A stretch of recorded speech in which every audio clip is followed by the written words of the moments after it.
Continuamos, hermanos, considerando las cosas que se incluyen en la petición venga tu reino. La tercera cosa que está incluida en la petición venga tu reino es que el reino de Dios se instale en los corazones. Que el reino de Dios se instale en los corazones. Parecerá que ya lo hemos visto, pero hermanos, vamos a considerar un aspecto que no hemos visto hasta ahora. Acompáñenme en sus Biblias a la carta del apóstol Pablo a los Romanos en el capítulo 14. Carta del apóstol Pablo a los Romanos en el capítulo 14 y vamos a leer en el versículo 9. Romanos 14:9 dice la palabra del Señor.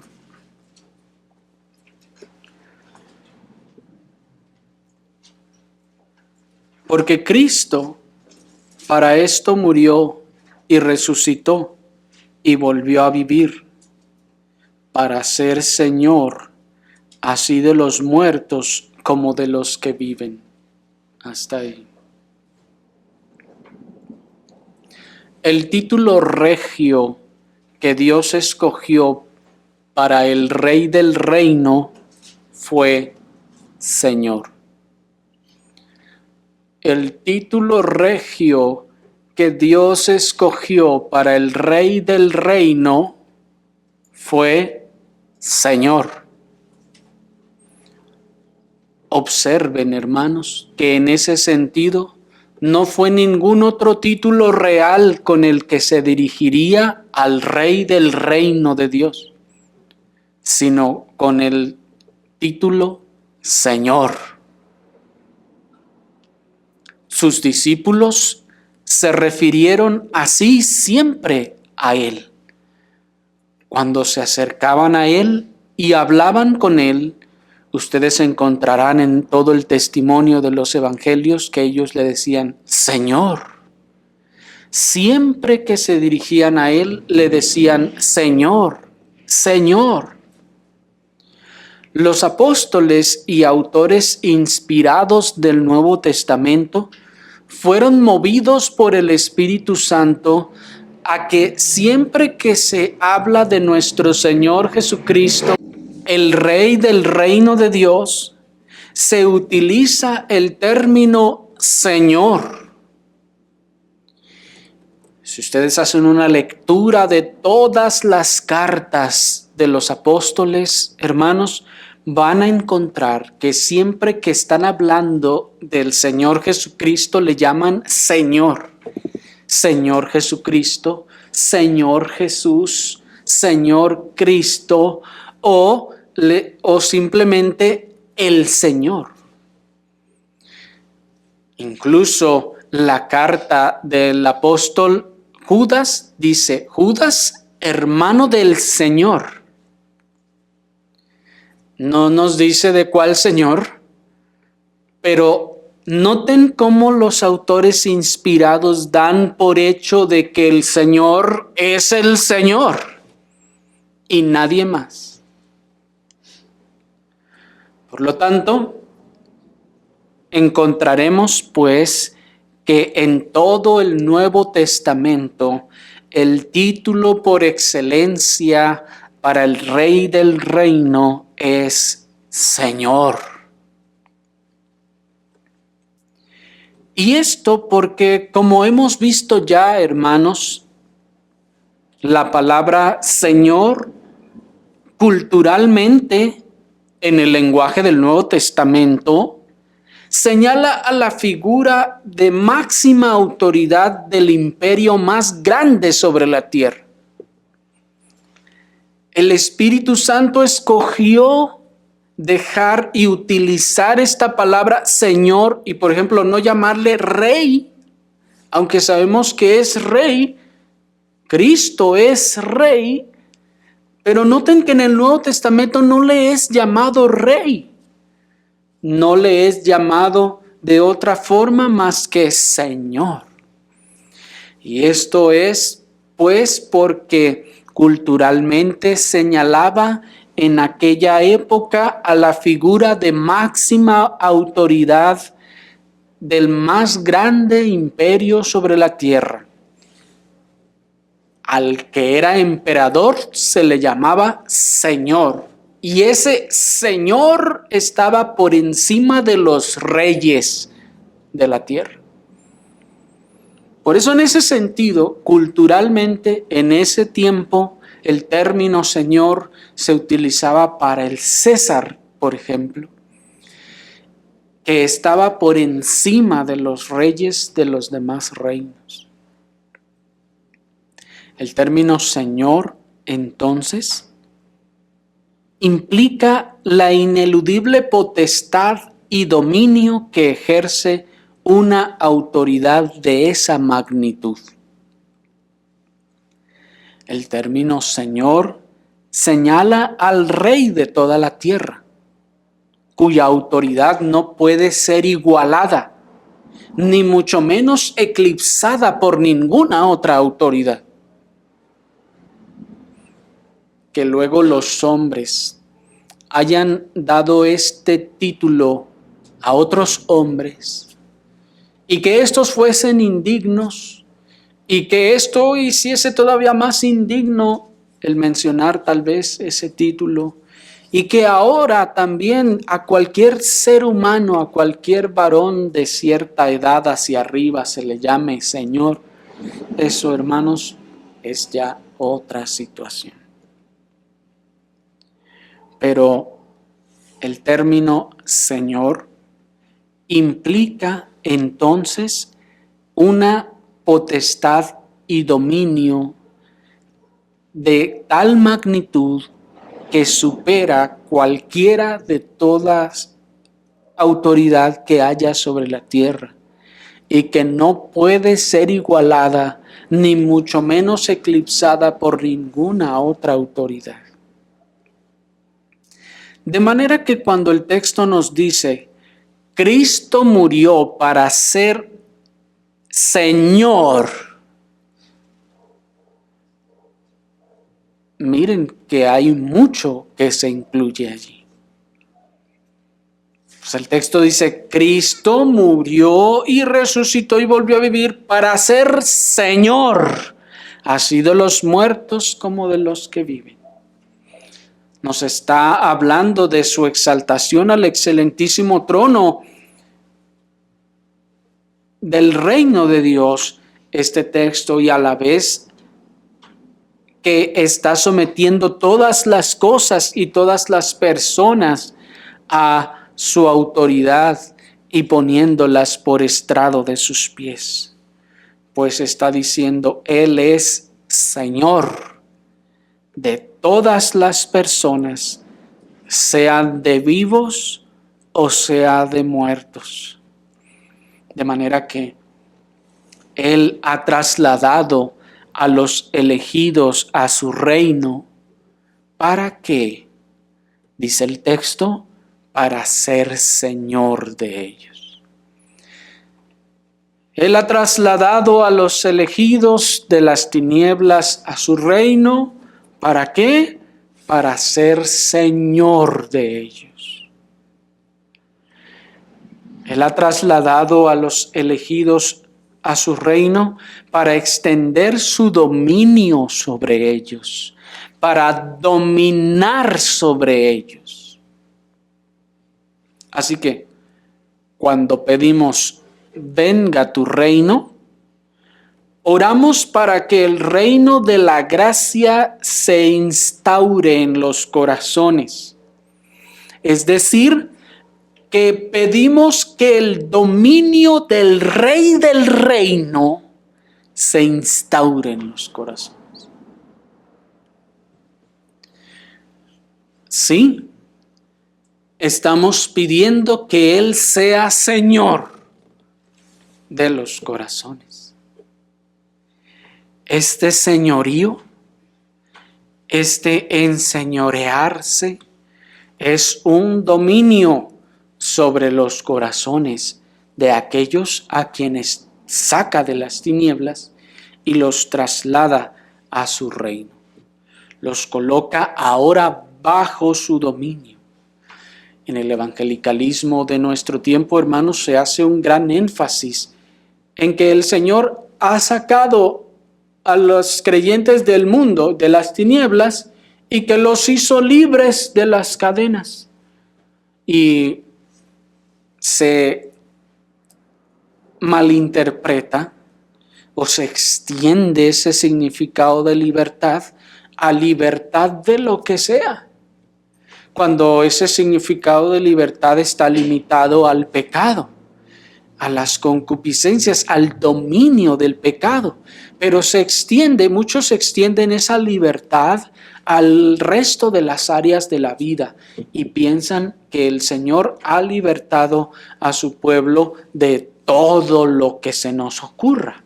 Pero eso no es así, hermanos. La libertad de la que el texto nos habla es del dominio del pecado. Para el resto de las cosas, la Escritura nos dice que somos y estamos bajo un dominio, bajo un reino, bajo el dominio del Rey que es Cristo. Esa es la razón por la que en el contexto de nuestro versículo nos dice ahí en el versículo 7, miren lo que dice. Porque ninguno de nosotros vive para sí, y ninguno muere para sí. Pues si vivimos, ¿para quién dice? No dice, noten que no dice, para Jesús vivimos. Sí, sabemos que se está refiriendo a Él, pero cuando dice Señor, es que está diciendo, si vivimos, vivimos para el que nos está dominando, para el Señor, para el que es Señor sobre nosotros. Y si morimos, morimos para el que nos manda a nosotros. Y sea que vivamos o que muramos, le pertenecemos al Señor. Somos de su propiedad, Él es Señor sobre nosotros, Él domina sobre nosotros y nosotros debemos hacer lo que Él nos ha mandado. Este señorío entonces implica, primeramente, hermanos, que el hombre se someta a la voluntad revelada de Dios. El dominio, pues, entonces, de ese Señor sobre los corazones es que el hombre se someta a la voluntad de Dios, es decir, que obedezca los mandamientos de Dios, lo que Dios ha revelado en su palabra, de manera que pedir venga tu reino es pedir que venga el reino a los corazones. Esto significa que las personas que dicen estar dentro del reino de Dios obedezcan a los mandamientos de Dios. Porque de otro modo, entonces no están en el reino.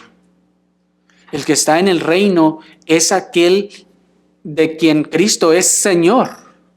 Y si Él es Señor, Él domina. Él no es un Señor de ese tipo de señores que no domina y no hace nada, porque si no domina y no hace nada, no es Señor.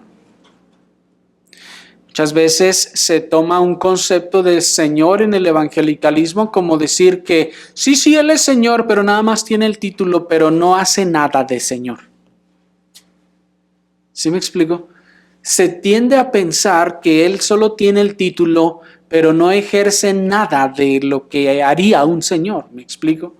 Sí, Él es Señor, pero no nos trata como cualquier Señor o dominador.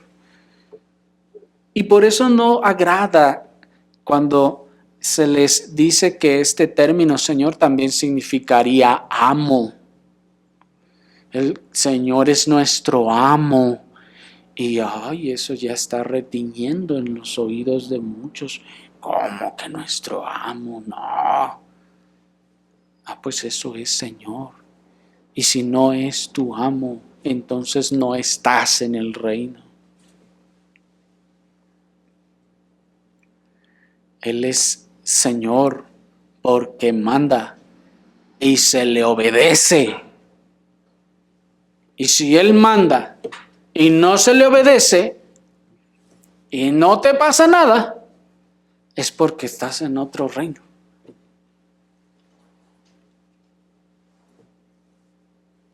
¿Sí me explico? En algunos estados en Estados Unidos todavía existe la pena de muerte y se ejecuta la pena de muerte sobre algún tipo de delitos, pero por ejemplo, todos esos narcos que han matado tantas personas y han hecho tanta maldad y torturas, en Estados Unidos merecerían en esos estados la pena de muerte. ¿Pero por qué no están muertos? Porque no están en ese reino, porque no están en aquella autoridad, porque no están bajo aquel dominio. Por eso no están muertos. Si estuvieran bajo aquel dominio, si estuvieran bajo aquella autoridad, estarían muertos ya. Así, el que dice que es cristiano, desobedece a Dios, no quiere someterse a la voluntad de Dios, reniega de los mandamientos, contradice los mandamientos, se aparta de Dios y vive en desobediencia a Dios. ¿Cómo puede decir que está bajo el dominio del rey? ¿Está bajo el dominio del rey? No, no lo está. Ni le obedece, ni le hace caso. Le está obedeciendo a otro rey, a otro señor, que en este caso es el pecado, sus concupiscencias. A esas sí les obedece. Ese es su señor, ese es su rey, ese es el que le domina, al que le obedece en lo que le pida, cuando se lo pida, donde se lo pida. Ese es su señor. Por eso el Señor dijo, ustedes son de su padre el diablo. ¿Por qué? Porque donde quiera que les pida algo, ustedes van y lo hacen. El pecado les pide, dame esto, y va y se lo da. El pecado le dice, satisface mi ira, y va y la satisface. Satisface mi orgullo, y va y lo satisface. Y así.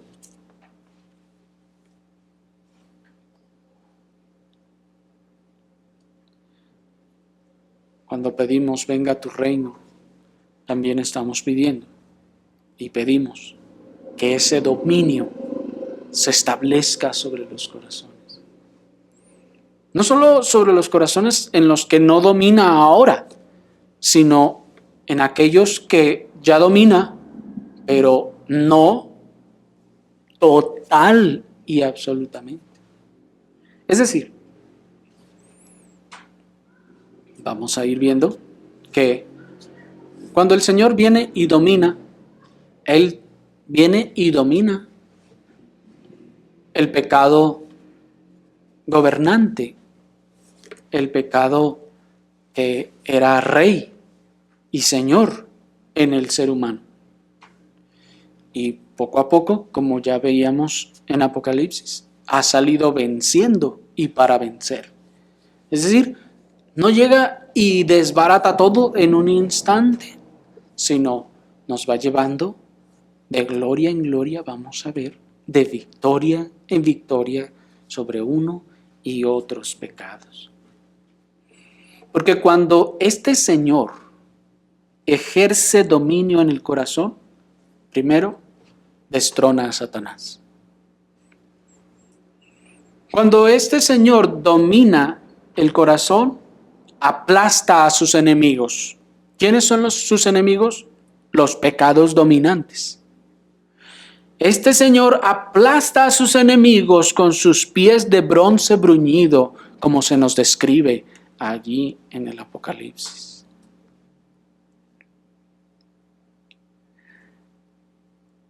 Cuando este Señor ejerce su dominio en el corazón, domina sobre las corrupciones internas del corazón y las pone por estrado de sus pies.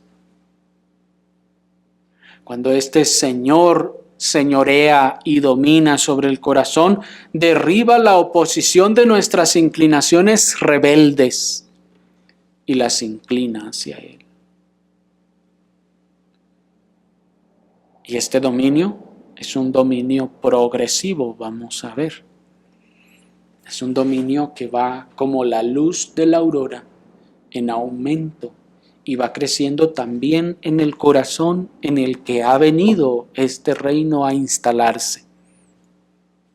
Pero eso lo vamos a ver enseguida.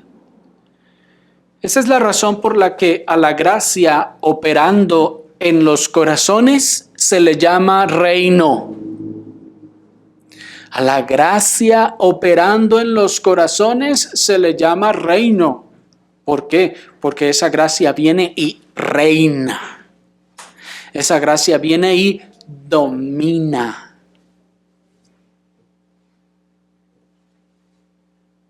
Porque cuando llega la gracia, se establece un gobierno real en el alma, o regio.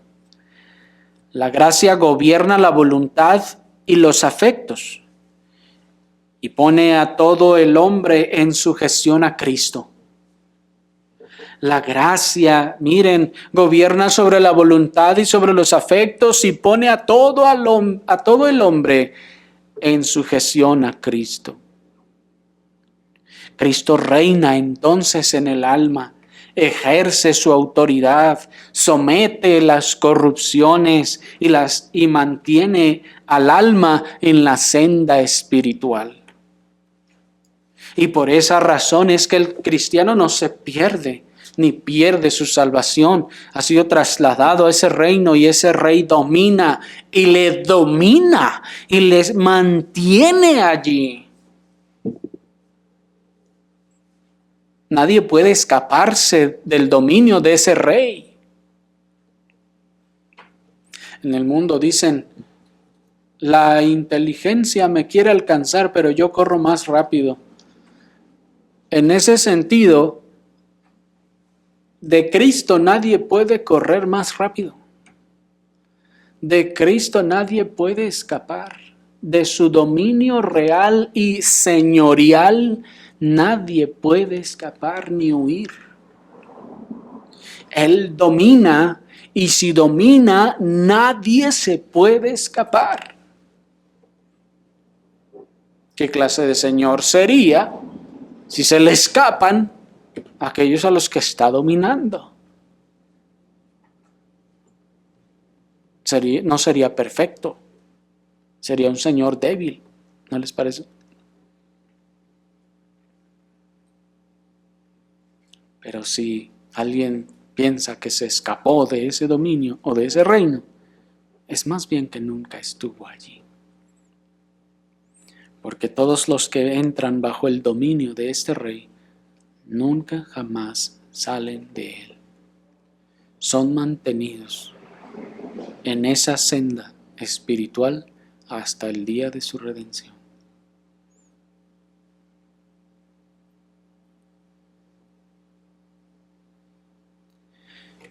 Pero es necesario, pues, estar en este reino porque mientras no venga este reino de gracia a los corazones, no tenemos derecho al pacto de gracia. Y por eso debemos pedir que venga ese reino sobre nosotros. Debemos pedir que reine el Señor sobre nuestras concupiscencias, sobre nuestros pecados.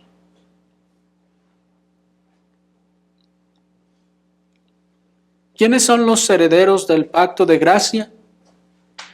Solo aquellos que tienen el reino de la gracia en su corazón. ¿Quiénes son los herederos del pacto de gracia? Son solo aquellos que tienen el reinado de la gracia operando en su corazón. Dice en ese sentido el pastor puritano Thomas Watson, cito, el pacto de la gracia es para una persona sin gracia una fuente sellada. Se guarda como un paraíso con una espada encendida para que el pecador no lo toque. Tenemos que orar para que venga el reino de la gracia, porque hasta que este reino no entre en nuestros corazones, somos repugnantes a los ojos de Dios. Pues dice Zacarías 11:8, mi alma los aborreció. Termina la cita.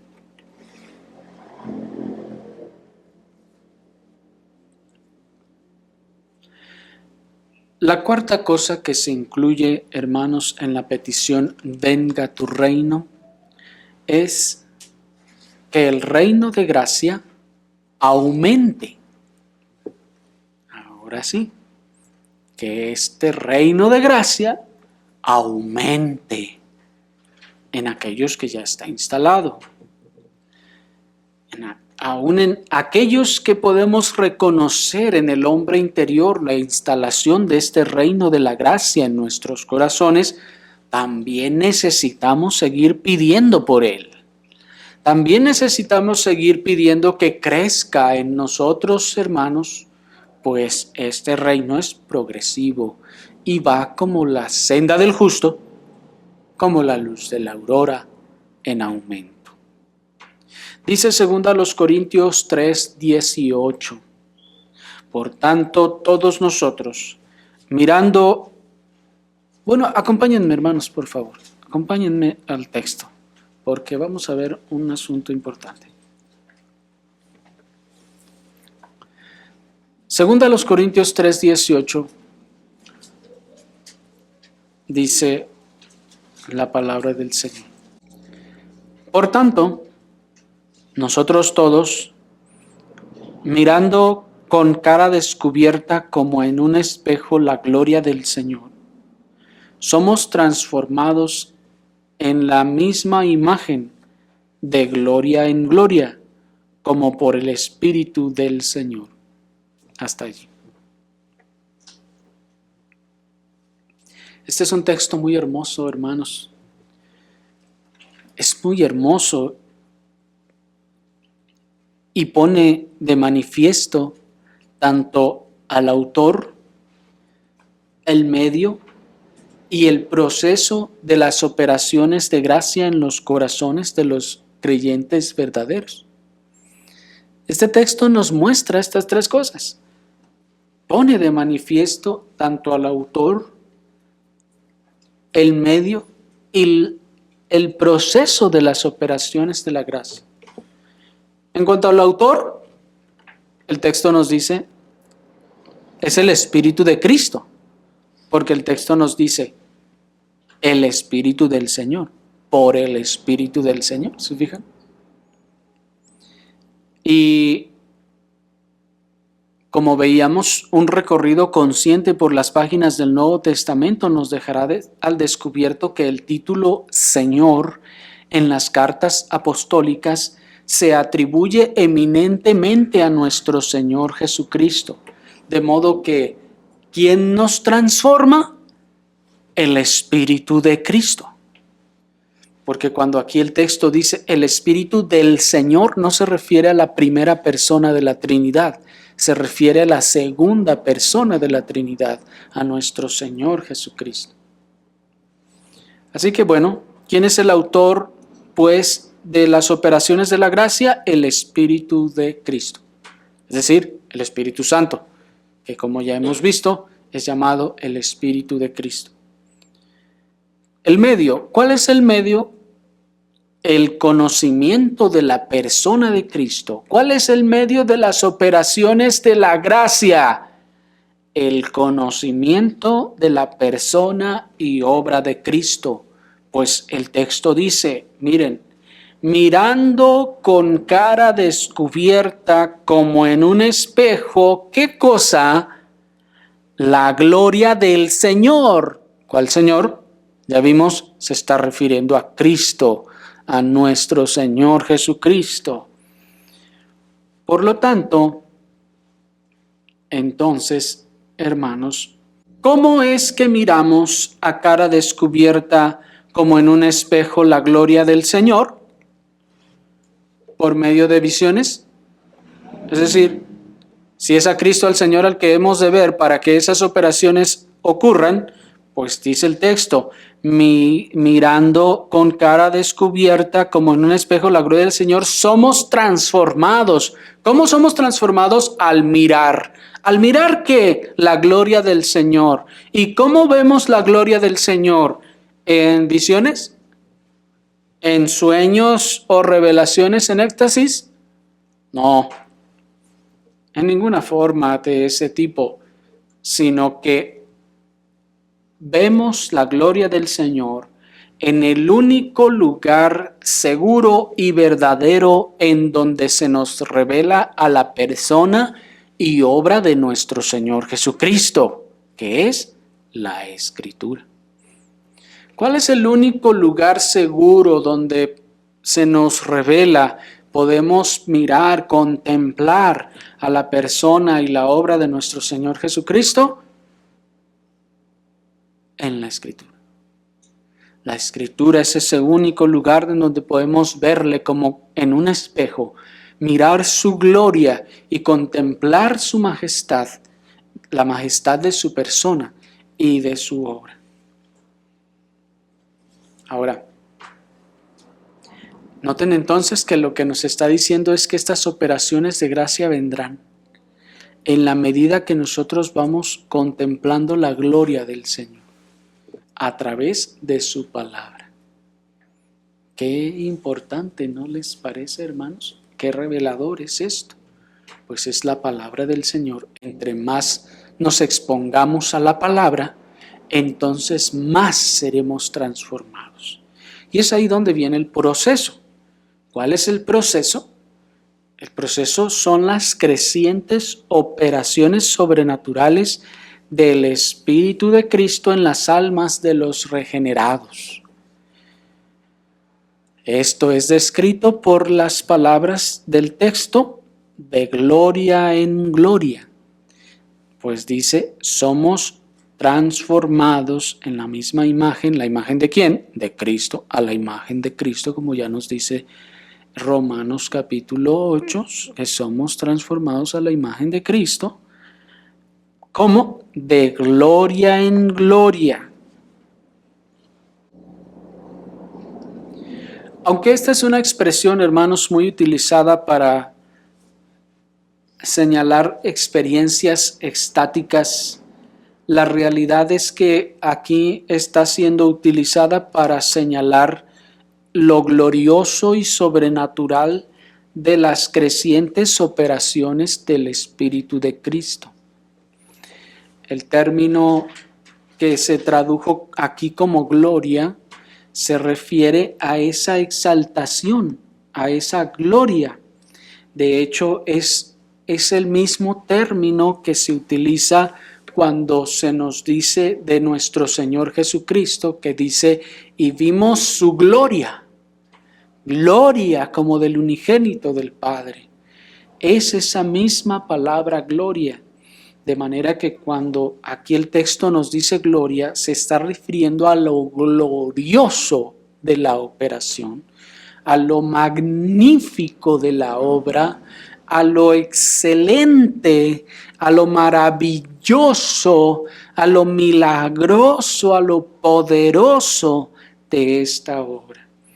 Es también como si nos dijera que somos transformados de poder en poder, como si somos transformados de victoria en victoria, como si somos transformados de gloria en gloria, es decir, de momento de victoria, de milagro en milagro, de victoria en victoria, de poder en poder, que va siendo dosificado por el Espíritu Santo de manera constante y creciente.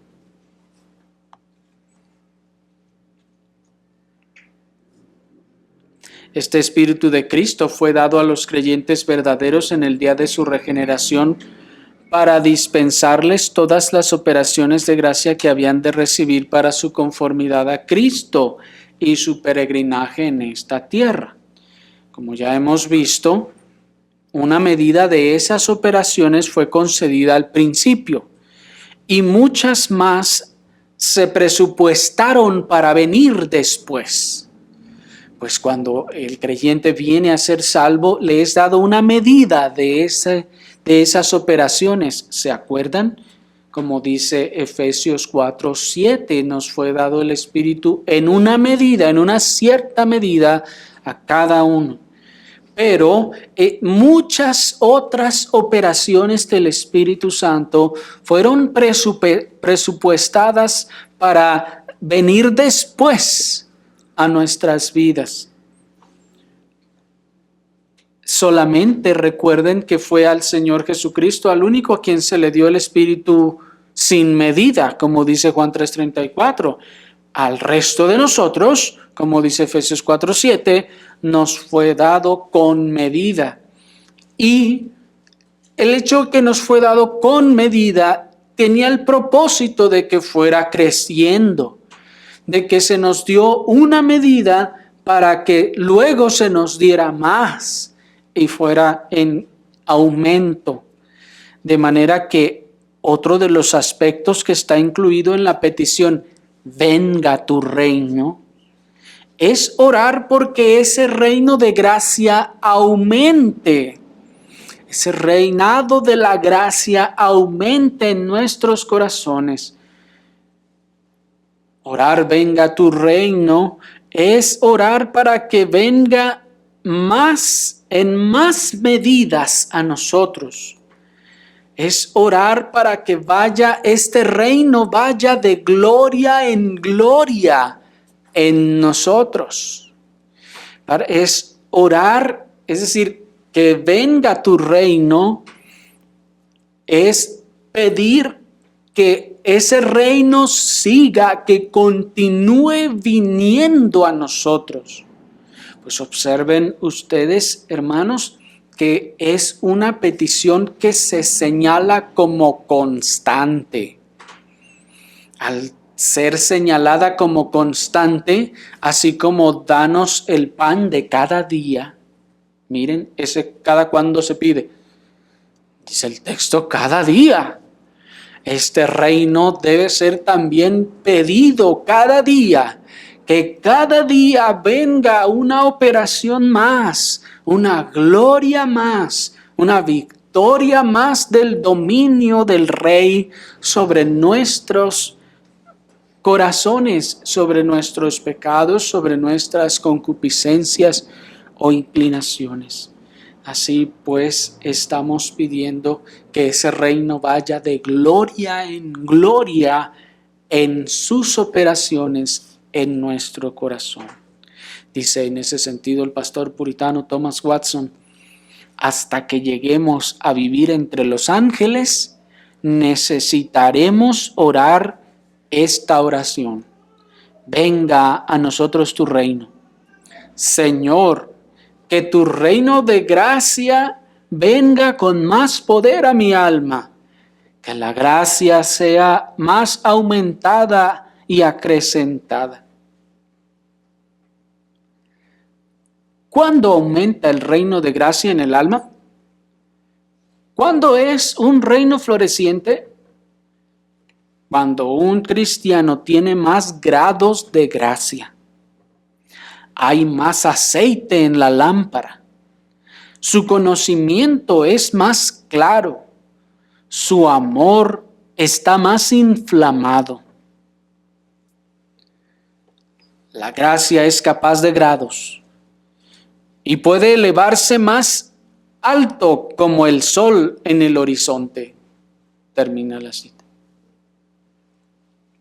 Noten pues, hermanos, que la gracia es capaz de grados.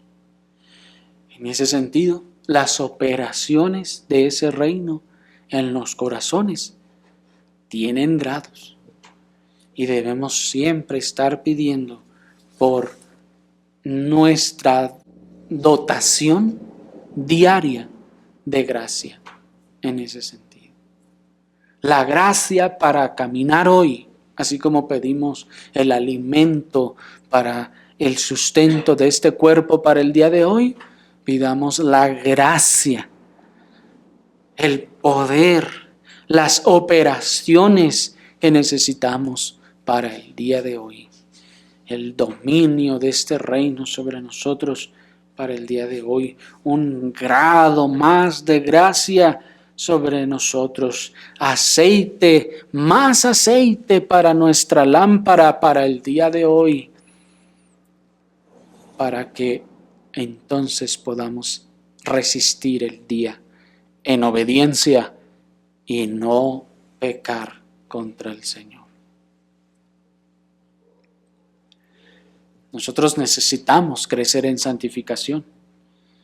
Y aunque no podamos añadir ni un centímetro a nuestra estatura física, ciertamente podemos añadir varios codos a nuestra estatura espiritual por medio de las operaciones del reino de la gracia en nosotros.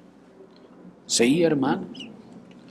Aunque no podamos añadir ni un centímetro a nuestra estatura física, podemos añadir varios codos a nuestra estatura espiritual, en la medida en la que lo pidamos y nos sometamos a los medios que dispensan estas operaciones de gracia. De manera que el reino de la gracia ha aumentado cuando un cristiano tiene más fuerza espiritual de la que tenía.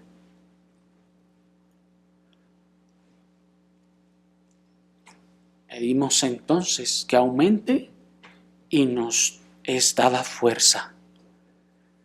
Ese aumento nos trae fuerza porque, dice Job 17:9, el limpio de manos aumentará la fuerza. ¿La fuerza física? No, hermanos. Si es el limpio de manos, es un aspecto moral, entonces la fuerza debe ser también espiritual. Necesitamos crecer en fuerza espiritual para resistir la tentación. Necesitamos crecer en fuerza espiritual para perdonar a los que nos ofenden.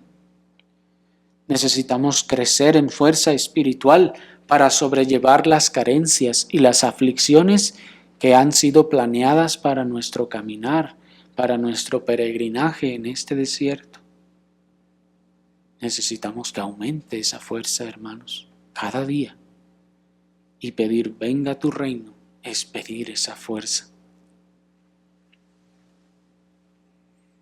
Sabemos también, hermanos, que el reino de gracia ha aumentado en nuestros corazones cuando el creyente presenta batalla a los pecados públicos y groseros, no solo a esos, sino también hace combate contra todas las corrupciones internas y ocultas del corazón, como el orgullo, la envidia, la hipocresía, los malos y los vanos pensamientos, etc.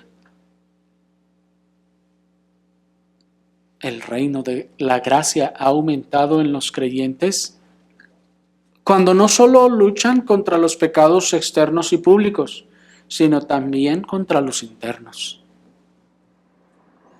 ¿Ha crecido usted en su lucha contra el orgullo? ¿Ha crecido usted en su lucha contra la envidia? ¿Ha crecido en su lucha contra la hipocresía? ¿Ha crecido usted en su lucha contra los malos pensamientos? ¿Contra los vanos pensamientos? Porque la Escritura nos exhorta a la limpieza de carne y de espíritu, dice 2 Corintios 7:1. Lo que significa que hay dos clases de corrupciones contra las que hay que luchar: las corrupciones de la carne y del espíritu, esto es, del alma. Las corrupciones del alma son el orgullo, la envidia, la hipocresía, la ira, los malos pensamientos, la avaricia, la lujuria y toda clase de pecados que está en el interior del corazón.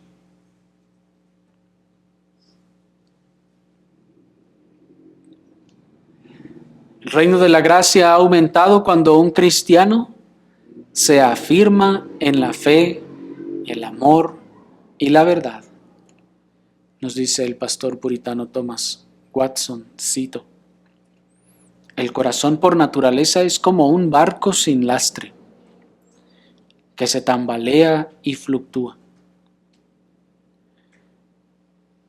Besa escribe de un tal Bolesius, que su religión cambiaba como la luna y el planeta Mercurio. Los que son estrellas errantes serán estrellas fugaces. Pero cuando un alma está edificada sobre la roca, que es Cristo, y ningún viento de tentación puede derribarla. Florece el reino de la gracia. El arraigo de un árbol se observa por su crecimiento. Termina la cita.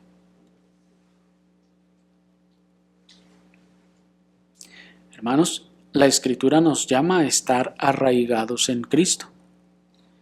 Y el reino de la gracia crecerá sobre nosotros, el reinado de la gracia crecerá sobre nosotros en la medida en la que profundizamos nuestras raíces en Cristo. Que ya no estamos tambaleando si será cierto lo que dice, lo que enseñan o no. ¿Será exageración o así dice la palabra? No, sí, sino que en la medida en la que estamos arraigados en la palabra es que podremos crecer. Porque nos dice el pastor puritano que el arraigo de un árbol se observa por su crecimiento. Nosotros no podemos ver las raíces del árbol, ¿verdad? No podemos ver hasta dónde han crecido ni por dónde se han extendido, pero sabemos que está bien arraigado cuando ¿qué? Cuando empieza a crecer y a florecer. ¿Alguna vez ustedes han trasplantado o más bien han plantado lo que llaman coditos, trozos de ramas de otra planta? Ustedes le cortan a la plantita y lo trasplantan y lo ponen ahí en otra para generar otra plantita. ¿Cómo saben que prendió? ¿Cómo saben que agarró la plantita y no se va a secar? ¿Cómo saben que echó raíz? ¿Escarbamos para ver si echó raíz? No, porque si le escarbamos a ver si hay raíz, le vamos a romper las raíces y la vamos a matar. No, la forma de saber es cuando empieza a aventar retoños y empieza a crecer y sabemos, sí echó raíces. Lo demás no lo podemos ver. Así pues, la Escritura nos dice que debemos arraigarnos en Cristo. ¿Y cómo sabremos que nos hemos arraigado en Cristo? Cuando el reinado de la gracia ha crecido en nosotros. Pero hemos de dar una advertencia, hermanos, que si el reinado de la gracia no aumenta, decaerá. Si el reinado de la gracia no aumenta, decaerá. Pues dice Apocalipsis 2:4, tengo esto contra ti, que has dejado tu primer amor. Aunque la gracia no se puede desaparecer en un corazón regenerado, puede decaer como si se marchitara. Y cuando un creyente se encuentra en tal condición, pierde gran parte de su brillo espiritual y la buena fragancia de su conocimiento, como dice 2 Corintios 2:14. En ese sentido nos dice el pastor puritano Thomas Watson, si la gracia no se aumenta, pronto se deteriorará. Un cristiano, por falta de aumento de su gracia, pierde su fuerza. Es como un enfermo que no puede ni caminar ni trabajar. Sus oraciones son enfermizas y débiles. Es como si no tuviera vida en él. Su fe apenas puede respirar y apenas se puede sentir el pulso de su amor latir. Los que son las luces del mundo deben crecer hasta llegar al meridiano de la gloria. No crecer es sospechoso. Las cosas pintadas no crecen. Termina la cita. Miren, hermanos, la realidad que se nos es aquí advertida. Que cuando el creyente no crece, entonces decaerá. Y si decae, entonces no podrá caminar bien, no podrá trabajar. Dice que sus oraciones serán enfermizas y débiles, como si no tuviera vida en él. Dice que su fe apenas parece respirar. Pero debemos crecer, porque si no crecemos, dice, no crecer es sospechoso. Y luego nos dice, las cosas pintadas no crecen. Bueno, yo espero que se entienda eso, ¿verdad? Porque no se refiere a una pared que se pinta. No, se refiere a una pintura. Pinten un árbol, una planta ahí. Ese árbol pintado no crece.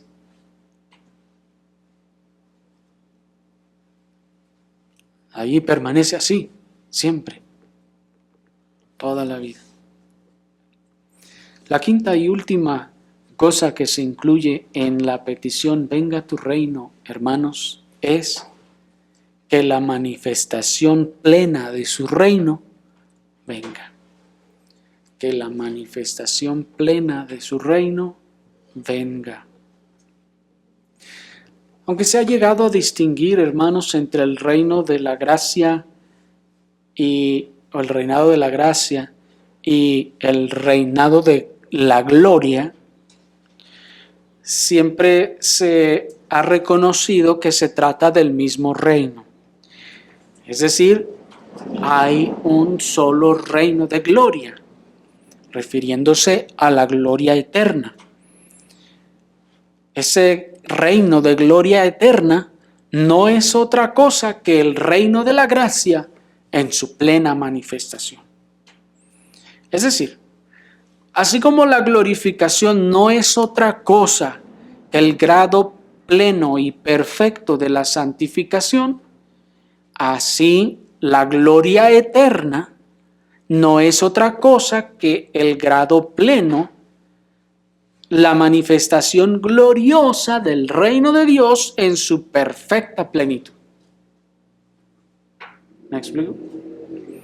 Así que no es que hay un reino ahorita y un reino que vendrá. No, es el mismo.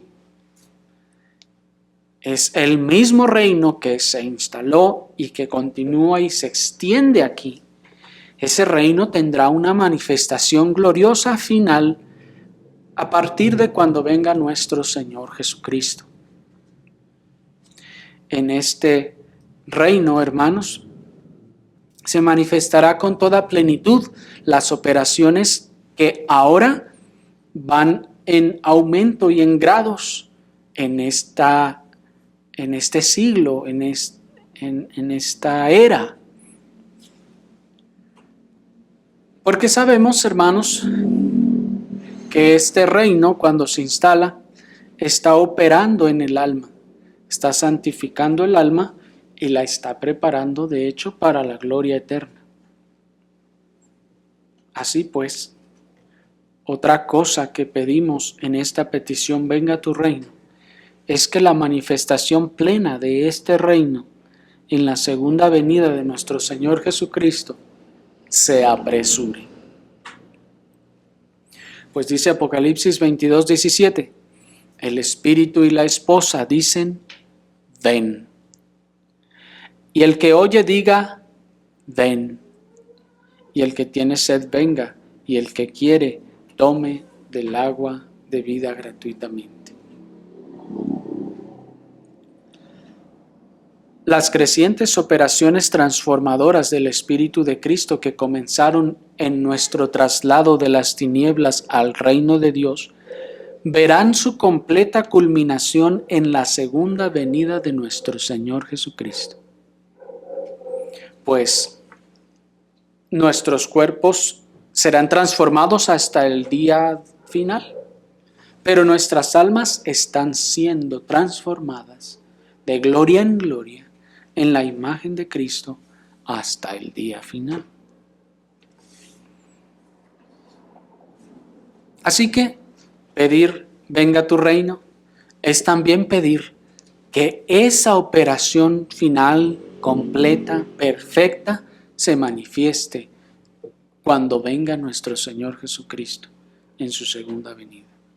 En ese sentido, la esposa anhela al esposo y desea ver el día de su engrandecimiento llegado, puesto que no es que meramente la esposa clama por la venida del esposo para ser librada de su condición sufriente, sino que la esposa clama la venida del esposo porque sabe que es el día que el esposo será glorificado, el día que el esposo será exaltado de manera sublime. Porque cuando la esposa dice, ven, ven Señor, no es porque dice, ya no quiero sufrir más, ya no aguanto este sufrimiento. No, es porque sabe que el día que venga el esposo será completada esa obra, pero principalmente porque sabe que es el día en que el esposo será más glorificado, hermanos. Porque el día que vuelva el esposo por segunda vez es el día en que volverá con poder y gran gloria, como la que no vino en su primera venida. El día que vuelva el esposo es el día en el que se manifestará su gloria y majestad ante las rodillas temblorosas de todos sus enemigos. Y será un día majestuoso para él. El día que vuelva el esposo es el día en que vendrá con todos sus ejércitos para vencer con su reluciente espada a todos sus enemigos. Es el día en que todos sus enemigos serán puestos por estrado de sus pies, final y completamente. Es el día en que toda rodilla se doblará y toda lengua confesará que Jesucristo es el Señor, para gloria del Padre. Es el día en el que a partir de allí será más perfectamente adorado por sus santos glorificados. Y qué hermoso es esto, hermanos, que anhelamos esta transformación no para nuestro beneficio, sino para que, habiendo sido perfeccionados en esta gloria, podamos ahora sí ofrecer una adoración digna del Rey glorioso. ¿Sí me explico? De manera que al pedir que nuestro amado esposo, nuestro Señor Jesucristo, vuelva por segunda vez, estamos pidiendo, venga tu reino, Señor. Que venga la manifestación plena, completa, total de tu reino. Y hermanos, por último, quiero mostrarles 5 breves razones por las que debemos pedir esta segunda venida, esta plena manifestación del reino de Dios. Y primeramente debemos pedirlo porque es un reino glorioso. La Escritura nos enseña que la gloria de este reino supera la gloria de todos los reinos terrenales que pueda haber, pues este reino es incorruptible y es eterno, nos dice Apocalipsis 21:21. Es ese glorioso lugar donde los santos olvidarán todo llanto y dolor y se deleitarán con Dios y los ángeles eternamente. Dice el pastor puritano Thomas Watson en ese sentido. Nada falta en ese reino que pueda completar la felicidad de los santos, pues ¿en qué consiste la felicidad? Dice él. ¿Está en el conocimiento? Nosotros conoceremos como somos conocidos. ¿Está en la comida exquisita? Estaremos en la cena de las bodas del Cordero. ¿Está en la rica vestimenta? Estaremos vestidos con largas túnicas blancas. ¿Está en la música deleitosa? Oiremos cantar al coro de los ángeles. ¿Está en el dominio? Reinaremos como reyes y juzgaremos a los ángeles. ¿Está en el placer? Entraremos en el gozo de nuestro Señor. Seguramente entonces vale la pena orar por este reino. Si Dios nos diera una visión del cielo por un momento, como hizo con Esteban, que vio los cielos abiertos, caeríamos en trance y al recuperarnos un poco de él, ¿con cuánta importunidad elevaríamos esta petición? Venga tu reino. Termina la cita. ¿Por qué debemos pedir la venida o plena manifestación del reino de Dios? En segundo lugar, porque Dios no lo concederá a nadie que no lo anhele y no lo busque. Porque Dios no concederá esto a nadie que no lo anhele y no lo busque, dice Romanos 2:7, a los que perseverando en bien hacer buscan gloria y honra e inmortalidad, la vida eterna. ¿Y cómo es que buscamos, dice el texto? Con obediencia. Pues nos dice perseverando en bien hacer. ¿Cómo buscamos la gloria, la inmortalidad y la vida eterna? Con obediencia. ¿Y cómo es que obedecemos? Rogando que este reino crezca en nosotros. Es decir, si este reino crece en nosotros, entonces nos dominará y nos llevará a la obediencia. Cito nuevamente al pastor puritano Thomas Watson. Dice: Dios no es tan pródigo como para desperdiciar un reino en aquellos que no lo piden. Y ciertamente, si Cristo mismo, que había merecido la gloria, pidió: ahora, Padre, glorifícame tú al lado tuyo, ¿cuánto más debemos orar por la gloria excelente quienes tenemos este reino concedido como una carta de la mera gracia y favor de Dios? Termina la cita. Miren, hermanos, que nos dice el pastor puritano: si Cristo lo pidió, si Cristo dijo glorifícame, Padre, tú al lado tuyo, ¿por qué nosotros pensamos que ya lo tenemos asegurado y ya no tenemos que pedirlo? Dice. No, dice, debemos pedirlo. Venga tu reino.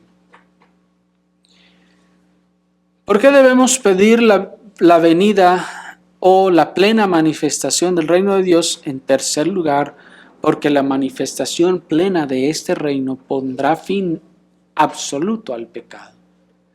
Porque la manifestación plena de este reino pondrá fin absoluto al pecado. Uno de los más profundos y más sinceros anhelos de los creyentes verdaderos es un día poder ser completa y enteramente despojados de la naturaleza pecaminosa. Esto, hermanos, es un anhelo de todos los creyentes. Un día ser totalmente y eternamente despojados de esta naturaleza pecaminosa. Nunca más volver a ofender al Señor. Nunca más desajustarnos de su santísima ley. Nunca más deshonrarle con nuestra flaqueza y doble ánimo. Qué día tan hermoso será aquel, ¿no les parece? Qué día tan glorioso será aquel en el que no volveremos a ofender jamás al Señor, en el que nunca más nos desajustaremos a esa perfectísima y santísima ley, en el que nunca más le deshonraremos con una adoración flaca, desnutrida, pobre, desganada, de doble ánimo. Nunca más volver a tener ni un pensamiento pecaminoso, ni el más pequeño de ellos. Nunca más volver a tener indisposición para Dios en la mente nuestra.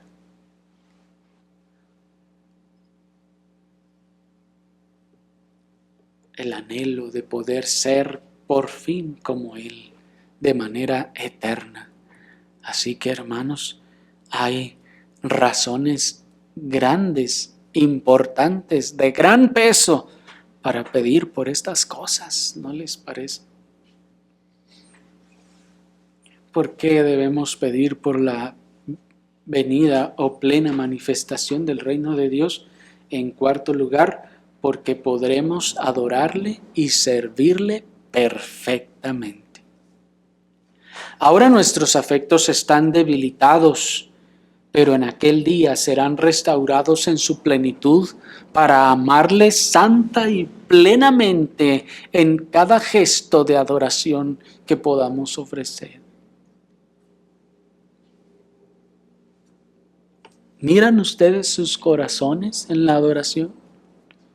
¿Ven lo seco y desabrido de sus himnos, de sus cánticos, de cómo presentan su adoración? ¿No aborrecen sus corazones malvados que no son movidos a una adoración completa, plena, entregar todo lo que son? Pues en aquel día, hermanos, nos será quitado toda la maldad de este corazón perverso, el doble ánimo de este corazón traicionero, para que podamos amar al Señor perfectamente. ¿No debemos entonces pedir que venga aquel día? Ahora nuestras mentes y nuestras memorias están debilitadas y nuestra comprensión de la persona y gloria del Dios Trino es mínima en comparación con la que tendremos el día que seamos liberados de los efectos de la caída en nuestra mente, hermanos. ¿No debemos entonces anhelar ese día, pedir por ese día? Ahora nuestras voluntades se inclinan hacia un lado y hacia el otro como espiga sacudida por el viento. Pero en aquel día seremos firmes, seremos fieles en toda plenitud y en toda perfección. ¡Qué asombroso será eso! ¿No les parece? Seremos perfectamente firmes, perfectamente fieles.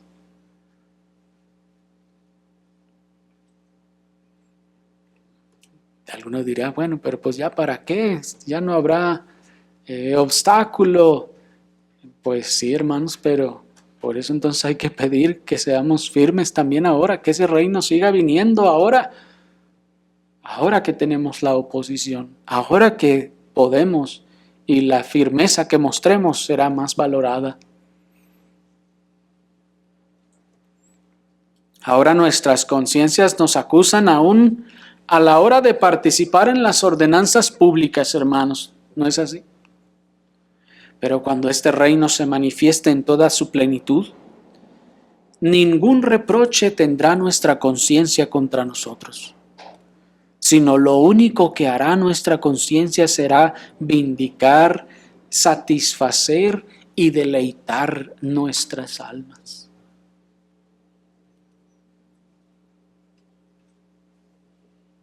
¿No es razón para pedir, venga tu reino, Señor? Y por último, hermanos, ¿por qué debemos pedir por la venida o plena manifestación del reino de Dios? En quinto y último lugar, porque podremos ver cara a cara a Cristo, el Cordero que nos rescató, y tendremos plena comunión y solaz eternos con Él. Qué hermoso será ese día, hermanos, ¿no les parece? Por fin podremos verle cara a cara, como Él es, con ese cuerpo glorificado con el que resucitó. El día de reposo eterno, plena realidad del sacramento actual que vivimos el día de hoy, será una habitación indeciblemente deleitable en la casa y los atrios del Señor, porque podremos estar en su presencia y mirarle a Él cara a cara. Esta estancia y este reposo que tenemos cada día del Señor, aquí en los atrios del Señor, solo es un sacramento, hermanos. Solo es un sacramento del que recibimos gracia, bendición, en la medida que tenemos fe y somos diligentes para aplicarnos en las ordenanzas públicas. Y recibimos esa bendición, y en la medida que esa fe crece, podemos ver las operaciones de Dios, del Espíritu Santo entre nosotros, y todo solo como un sacramento. Pero aquel día, aquel reposo eterno, del cual este día solo es un sacramento, una señal, será una habitación indecible de las operaciones y gracias del Señor, porque estaremos en su presencia. En aquel día podremos ver lo que ahora no podemos ver ni imaginar. En aquel día podremos ver clara y perfectamente a nuestro Salvador. Y lo que hoy solo podemos imaginar, en aquel día serán realidades. Dice el pastor puritano, contemplar y disfrutar a Dios será el diamante en el anillo, la esencia misma de la gloria. El Señor, pues, hermanos, nos conceda que anhelemos este día y pidamos ese día, que ese día venga y se manifieste, porque le veremos cara a cara. No sé si tenga la capacidad de emitir una sola palabra delante de su gloriosísima presencia, pero arrojarme a sus pies será la gloria más excelsa que podamos disfrutar de la eternidad, más que cualquiera de todas las comodidades celestiales aún. El Señor nos conceda que ese día venga pronto. Amén. Sí, ven Señor Jesús. Oremos al Señor.